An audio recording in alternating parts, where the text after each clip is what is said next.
They told me the Pittock Mansion was nothing more than a museum now, a preserved jewel of Portland's past, a place to admire the panoramic view of the city and the graceful architecture of Oregon's Gilded Age. By day, it shines like a postcard, marble staircases, carved balustrades, bright light flooding through enormous windows. A house meant for prosperity, not tragedy. But the first night I stepped inside, it didn't feel like history on display. It felt alive. The silence was too watchful, too deliberate, as though the walls themselves were waiting for me to make a mistake. The story begins with Henry and Georgiana Pittock. They weren't royalty, but here in Portland, they may as well have been. Henry was an immigrant who arrived with nothing and built an empire. A printer's apprentice turned newspaper magnate. He made his fortune through the Oregonian, transforming it into one of the most influential papers in the Pacific Northwest. Georgiana, his wife, was just as formidable, known for her philanthropy, her love of roses, her devotion to civic life. Together, they embodied the American dream: wealth, prominence, permanence. In 1914, after decades of success, they completed their mansion on the hillside overlooking the city, a triumph of modern design at the time, complete with intercoms, central vacuum systems, even indirect lighting. This was no rustic home in the woods. It was a palace of progress, built to last forever. And yet, forever ended quickly. Henry died in 1919, Georgiana only a few years later. Their reign in the mansion was brief, measured in seasons rather than decades. The home passed on, fell into disrepair, nearly perished in the Great Storm of 1962. Rescued at the last possible moment, it became a museum, a landmark. By all accounts, a victory for history. But talk to the docents, the caretakers, even the visitors who wander the halls at twilight, and you hear a different kind of story. A story whispered, never printed in the brochures. They say the Pittocks never left. Some report the scent of roses appearing suddenly in the hallways. Georgiana's roses, long gone from the garden. Others hear footsteps on the grand staircase when the mansion is empty. Windows that refuse to stay shut. Portraits whose eyes seem to follow. In the music room, the faint echo of a piano note long after the lid has been closed. Standing there my first night, the rumors pressed against me like a second skin. The carved would seem to breathe. The chandeliers shimmered though the air was still. I tried to remind myself this was only atmosphere, the power of suggestion in an old house after dark. But deep down, I knew the truth. This wasn't just a relic of the past. It was still inhabited. And as I placed my bag in the corner of the guest room and clicked off the lamp, I could feel it. The sense that I had just checked into someone else's home. Someone who was not yet ready to let go. The legend of the Pittock Mansion doesn't begin with creaking boards or gusts of cold air. It begins with the eyes you cannot see, watching from the corners, waiting for you to notice. I had come here searching for history. Instead, I was about to meet the dead who refused to become history at all. To understand why the Pittock Mansion carries such a heavy presence, you have to understand the couple who built it. Henry and Georgiana Pittock were not ordinary Portlanders. Their story reads like a myth of the American West. Ambition, fortune, civic pride, and a sudden, unfinished ending that left more questions than answers. Henry came to Oregon in 1853, a 19-year-old immigrant from England with little more than determination in his pocket. He started as a typesetter, working long hours for the Oregonian, a modest newspaper struggling to survive. Within a few years, he took ownership of the paper entirely, transforming it into one of the most influential voices in the Pacific Northwest. He was more than a publisher. He was a builder. He invested in real estate, railroads, and industries that shaped Portland's skyline. By the early 20th century, he was one of the wealthiest men in Oregon, a self-made figure of power and respect. Georgiana Pittock matched her husband's ambition with a gentler but no less powerful influence. She devoted her life to community and philanthropy, championing causes from women's rights to local charities. But it was her passion for roses that left the deepest mark. She organized Portland's first Rose Festival in 1888, a tradition that still blooms today, branding the city forever as the City of Roses. Her gardens were her sanctuary, and those who knew her claimed she had a gift for making things grow. Flowers, families, entire communities. Together, Henry and Georgiana represented everything Portland wanted to believe about itself: industrious, generous, forward-looking. Their mansion, completed in 1914, was meant as a crown jewel at the twilight of their lives, a place to look down upon the city they had helped build from nothing. But time has a way of mocking grandeur. Just 5 years after moving in, Henry died in 1919 at the age of 84. Georgiana followed in 1924. They had barely lived in the house they had dreamed of for decades. A mansion built for legacy was left suddenly, almost awkwardly, without its masters. For years after their deaths, the house stood more as a monument than a home. Relatives and caretakers tried to maintain it, but without Henry and Georgiana, the mansion seemed to lose its purpose. By the mid-20th century, storms battered it, and neglect nearly condemned it to ruin. It survived, but only as an artifact. And yet, was it ever truly empty? Ask the staff today, and they will tell you that Georgiana's presence lingers strongest near the garden terraces, where visitors sometimes smell roses in full bloom though no flowers are in sight. Henry's presence, more stern, is said to haunt the library and the grand staircase, as though he still patrols the house he built with his empire. Which leads to the question that frames every investigation here. Why do they return? Is it unfinished business, a longing for the house they barely enjoyed? Is it their pride in Portland, binding them to the mansion that symbolized their life's work? Or is it something more, a refusal to surrender the home they believed would outlast them? Standing in those halls, surrounded by their portraits and possessions, one can't help but wonder, did Henry and Georgiana build a house of stone and glass, or did they build a vessel strong enough to anchor their souls? And if they never truly left, what is it they want us to see? Every haunting begins not with proof, but with stories. And in the case of the Pittock Mansion, the stories do not come from thrill-seeking tourists eager to believe in shadows. They come from guides, curators, and ordinary visitors who walk its polished halls and leave unsettled, convinced they brushed against something that does not belong to the living. Ask a tour guide about the grand staircase, and you'll hear it.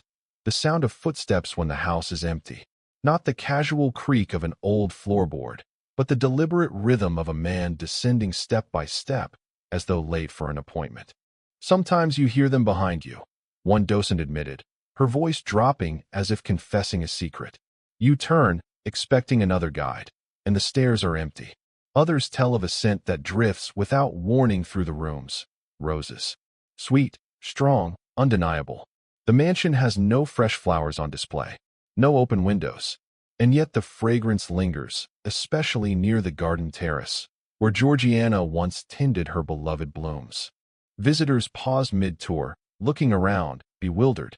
A few even ask aloud if someone else smelled it too, as if needing confirmation that the past had seeped into the present. And then there is the music room. The piano stands silent beneath its dust cover, an elegant relic of another age. But staff swear they've heard notes strike in the night, a single chord, sometimes two, when no one is there to play. One visitor, wandering after hours during an evening event, told of hearing a faint melody drifting down the hall, a tune half remembered, like a lullaby. When she entered the room, the lid was closed, the air heavy, the silence absolute. Even the atmosphere of the house itself resists explanation. Museums are supposed to be still, frozen in time, curated spaces of quiet observation. Yet the Pittock Mansion has a way of swallowing that silence, bending it until it feels less like peace and more like pressure. Guests describe the sensation of being watched from the upper balconies, of feeling a chill pass through the music room, even on warm summer days. More than one night guard has admitted they refuse to linger after closing, preferring to make their rounds quickly, eyes forward, never pausing too long in the stairwell. Standing in those rooms after dark, it becomes clear why. The house does not sleep. Its air hums with expectancy, like a stage set before the curtain rises. The portraits on the walls seem to hold their breath. The echo of history presses close, so close you feel it at the nape of your neck. This is not a museum in the traditional sense. Museums preserve artifacts. They seal the past in glass and catalog it for safekeeping. The Pittock Mansion resists such neat boundaries. It does not simply display history. It seems to continue it, as though time is folded in on itself and the lives of Henry and Georgiana still ripple through the corridors. Call it haunting, call it memory, call it the weight of legacy. Whatever the name, the effect is the same. Inside the Pittock Mansion, time does not leave. It waits. And for those willing to listen, the house has much to say. By the time most visitors leave the Pittock Mansion, the house settles into silence. The last footsteps echo down the marble staircase. The final voices fade across the terrace, and the great rooms return to their stillness. But on this night I stayed. Not as a tourist, not as a guide, as an investigator. I had arranged special permission to spend the night inside. My purpose was simple: to test whether the stories that circled this mansion like restless birds could survive the scrutiny of observation. I came with no weapons but routine, no armor but ritual. The first step in any investigation is control. Establish the baseline. I set my bag down in the drawing room, the high ceiling rising above me like a watchful dome, and began unloading my equipment. A digital recorder, its red light steady. 2 infrared cameras for the hallways. A thermal thermometer to track sudden drops in temperature. Even a simple glass of water, placed on a table, its surface perfectly flat, ready to betray the faintest vibration. I tested the locks, rattled the windows, checked the vents. No drafts, no hidden fans, no tricks of stagecraft. Only an old house at rest. Or so I told myself.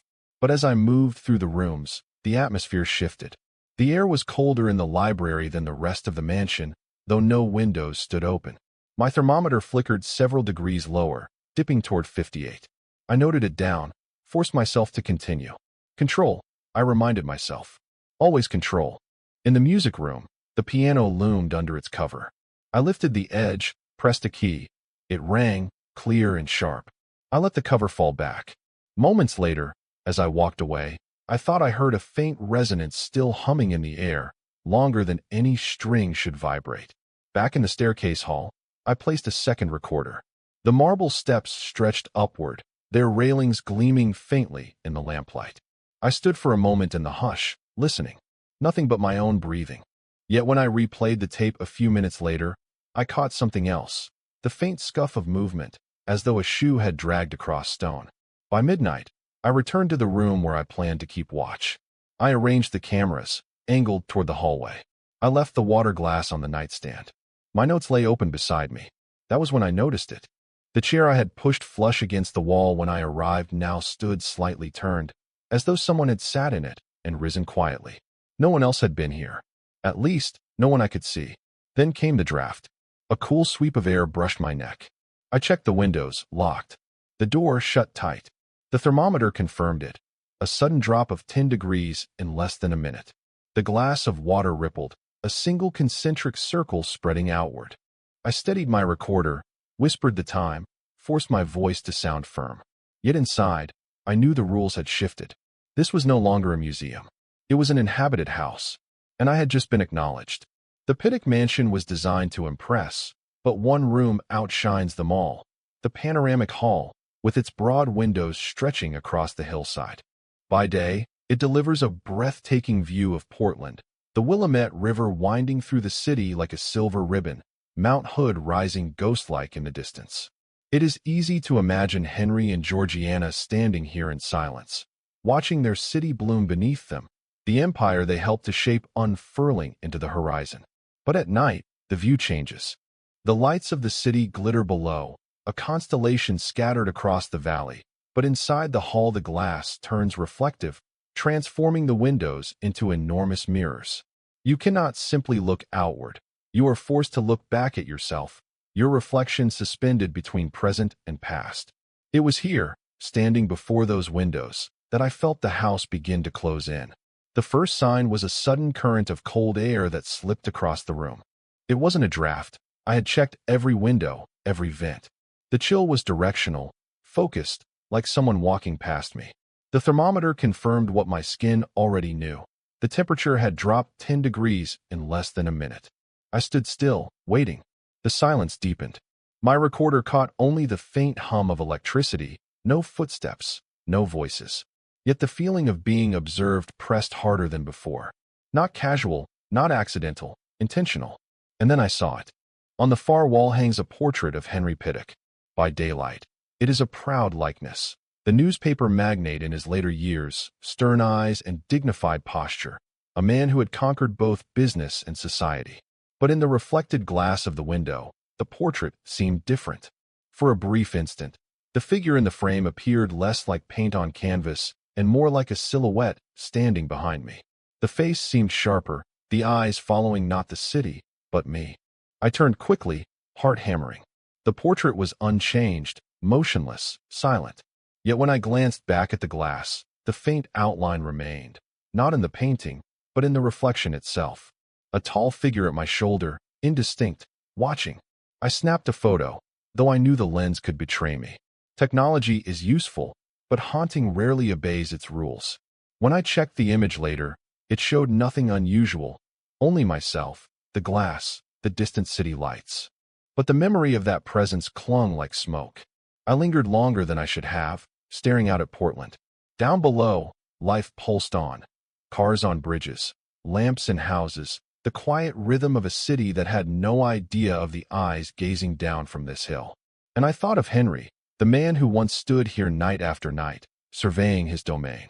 Was it so hard to believe that even in death, he still returned? That a man who built an empire would not easily surrender the view from his throne? The hall grew colder still, the kind of cold that seeps through bone. I packed up my recorder, forcing myself to move, to break whatever spell the house was weaving. But as I left, I could not escape the impression that I had not been alone. In the Pittock Mansion, the view outward is only half the story. The other half is the sense that someone, or something, is always looking back. Legends are one thing.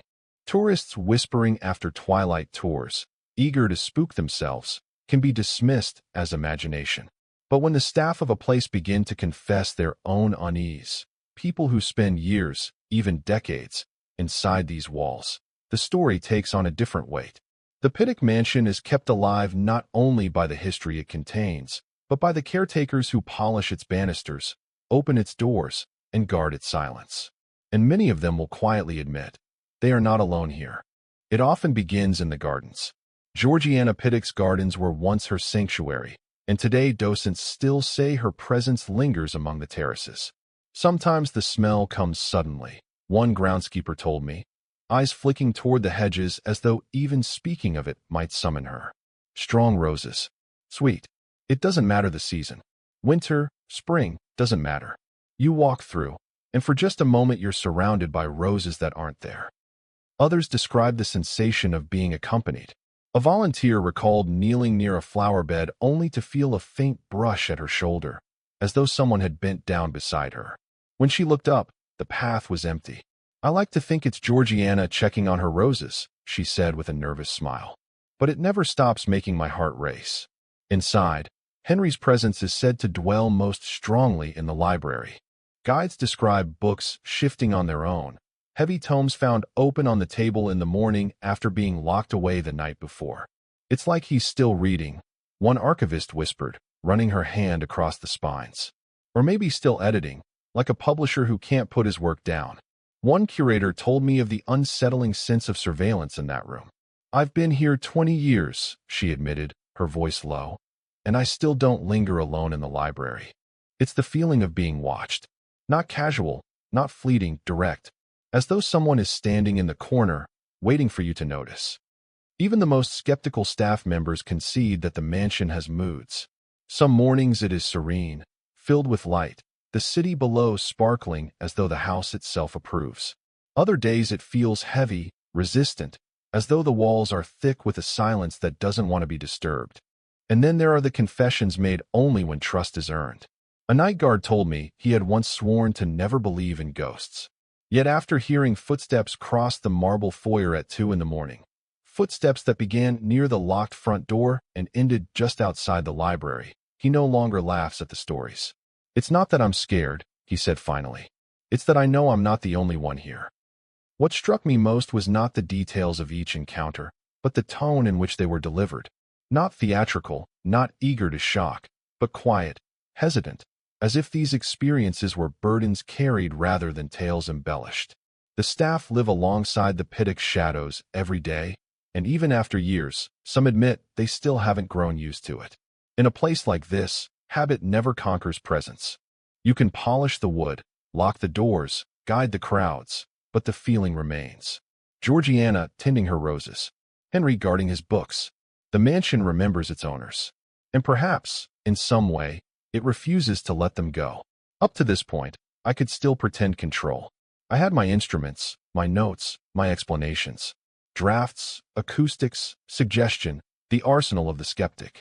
But during that night, the Pittock Mansion stripped those defenses away. For the first time, the haunting was no longer about testimony or shadows in the corner of my eye. It became personal. I was sitting in one of the upstairs rooms, my recorder running on the table. The water glass, still untouched, stood beside it. Midnight passed quietly, the house settling into its strange rhythm of silence and distant creaks. I was beginning to believe nothing more would happen. Then, on the playback, it came. A whisper, faint but unmistakable. A man's name, spoken as though directly into the microphone. Henry. I froze, staring at the device. The room around me was empty, my own breath the only sound. Yet the recording captured what my ears had not. Not static, not interference. A voice. I rewound, played it again. The syllables were fragile but deliberate, drawn out like a sigh. Henry. The effect was immediate, like the air itself had thickened. I felt pressure at my temples, my skin prickling with goose flesh. I whispered the time into the recorder, though my voice shook. And then it happened. A touch. Not cold, not spectral in the way stories so often describe, but warm. A weightless, fleeting pressure against my right shoulder, as if a hand had rested there gently for a moment. Startling not for its chill, but for its intimacy. The touch of someone alive. I turned sharply, heart hammering, expecting to see another investigator, a staff member, anyone. But the chair beside me was empty. The doorway clear. I was alone, or so it appeared. In that moment, denial collapsed. I could dismiss footsteps on staircases, even the rose scent in the gardens. But this was different. The recorder had caught a voice where none should exist. My body had felt a hand where no one stood. Whatever lingered here was not a rumor, not imagination. It was contact. And the impression it left was unmistakable. It wasn't random. It wasn't hostile. It was a presence making itself known.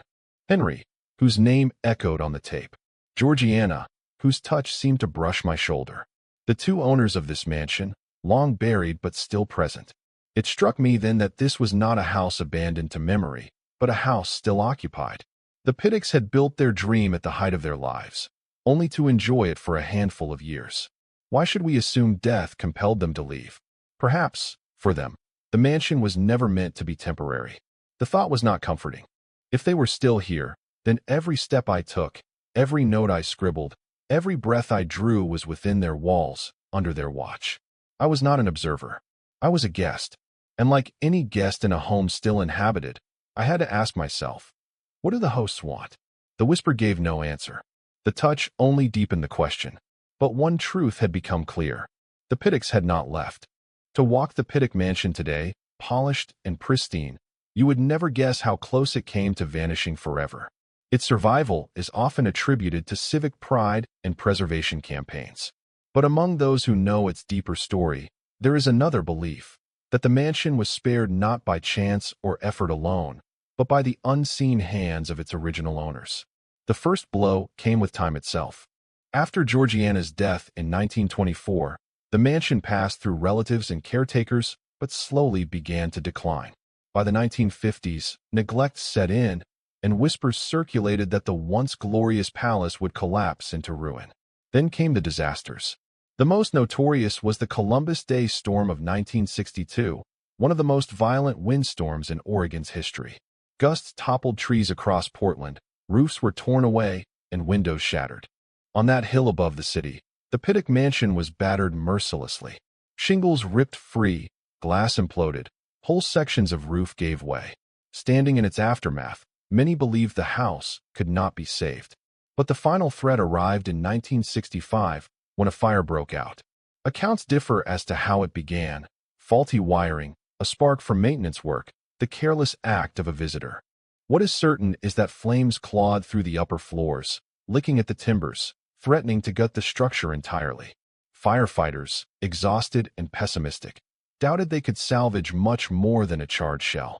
And yet, against all expectation, the blaze stopped. Not diminished by lack of fuel, not starved by weather, but halted, as if something resisted its spread. Firefighters later admitted their astonishment. It should have gone further, one captain recalled. The house should have been gone. That mystery birthed a legend. Locals began to say Henry and Georgiana themselves had intervened, their spirits guarding the mansion they barely enjoyed in life. Georgiana's roses, it was whispered, had once symbolized resilience. Perhaps her unseen presence smothered the flames. Henry, ever the builder, might have anchored the house even in death, refusing to let his empire's crown jewel fall. From these stories grew a myth, that the very walls of the Pittock Mansion are held together by the Pittocks' own souls. Not brick and mortar alone, but memory and will. Guides sometimes repeat it with a half-smile, as if telling a ghost story to amuse a crowd. But others, when pressed, admit they believe it. I don't think we would have the mansion today without them. One preservationist told me, her voice certain. Something wanted it to stay standing. Looking at the house through that lens, its survival becomes less of a miracle and more of a declaration. The storms tried, the fire consumed, and yet the Pittock Mansion endures, not as a ruin, but as one of Portland's most iconic landmarks. Perhaps because the people who built it never surrendered their claim. It is a comforting story for some, unsettling for others. If the Pittocks truly guard these walls, then the mansion is not just preserved, it is possessed. And as I walked those halls, still carrying the whisper of Henry's name and the phantom warmth of Georgiana's touch, I could not shake the feeling that the myth was more than folklore. The mansion did not merely survive history. It was defended. If the Pittock Mansion has a heart, it beats in Georgiana's bedroom. The space feels softer than the rest of the house, almost delicate. Floral patterns, light streaming by day, the faint echo of a woman's hand in every detail. It is here, visitors say, that Georgiana lingers most strongly, guarding not just her roses but the very chamber where she once dreamed. On my final night, I chose this room. I set my recorder on the vanity, angled a camera toward the bed, and placed a single rose, brought from outside, on the table as a silent offering. Midnight thickened around me, the city lights below swallowed by fog. The air pressed heavy and still. For an hour, nothing stirred. I scribbled notes, yawned, checked my thermometer. Then the change came, sudden, undeniable. The temperature plummeted, sharp enough that my breath clouded before me.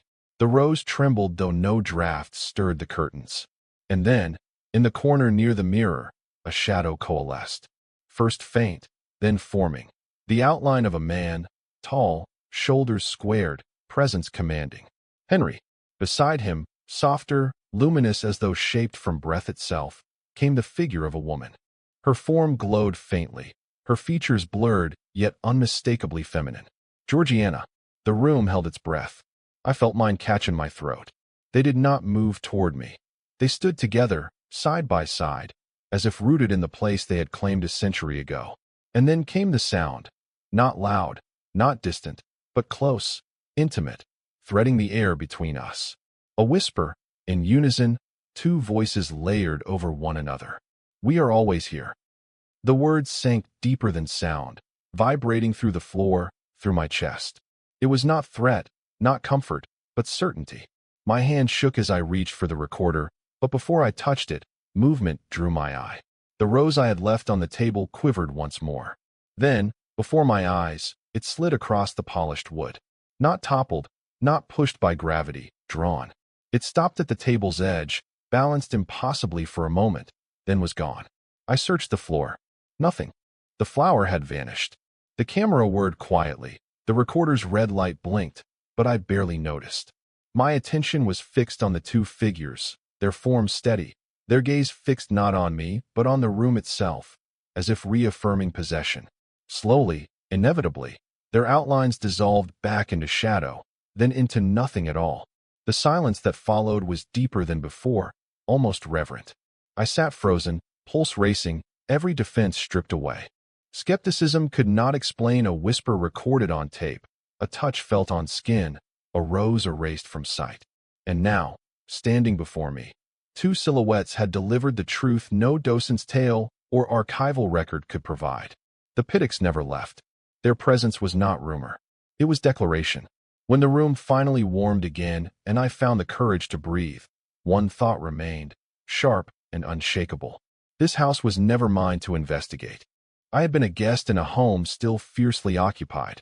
Dawn came quietly to the Pittock Mansion. Light crept slowly over Portland, painting the city below in soft gold.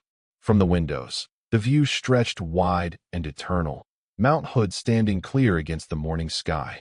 The house, in daylight, appeared harmless once more. Polished wood, elegant staircases, tidy rooms ready to receive the day's visitors. It was easy, almost tempting, to believe the night had been nothing more than imagination. But the truth clung like the chill that lingered in the corners. The whisper still echoed in my ears. The touch on my shoulder still burned into memory. And the rose, vanished without a trace, refused to be explained away. I gathered my equipment in silence, each motion deliberate, as though I were closing a ritual rather than packing up. The recorder blinked steadily, carrying with it the evidence of names spoken in an empty room. My notes sprawled with times, temperatures, details too precise to dismiss. But no matter how many instruments I carried, no matter how much I measured, the weight of what I experienced could not be captured in numbers. When I stepped into the hall, the mansion greeted me with its morning hush. Staff would arrive soon, doors would open, tourists would wander the rooms and admire the architecture. They would marvel at the chandeliers, the marble, the gardens restored to their former beauty. For them, the Pittock Mansion would be a museum, a treasure of the city, preserved history. But I knew better. This was not a relic of the past. It was a living home, inhabited still by those who had built it. Henry, with his unyielding watch over the library and the view of his city. Georgiana, tending roses that no longer bloomed in soil but still filled the air with their fragrance. Together, their presence wove through the walls like mortar, binding the house to their will. And in that realization, I found the heart of their haunting. It was never about fear. It was never about rattling tourists with footsteps or chilling the air with sudden drafts. The Pittocks did not linger to terrify. They lingered because they loved. They loved the city they helped shape, the garden festivals that carried Georgiana's name, the view from the hillside that Henry claimed as his reward. Most of all, they loved the mansion itself, their dream, realized too late in life to be fully enjoyed. If death forced them to leave the world, it did not force them to leave their home. As I stepped out onto the terrace, the city stretched below me like a living monument to their lives. The morning air was crisp, fresh, yet I could still swear it carried the faintest trace of roses.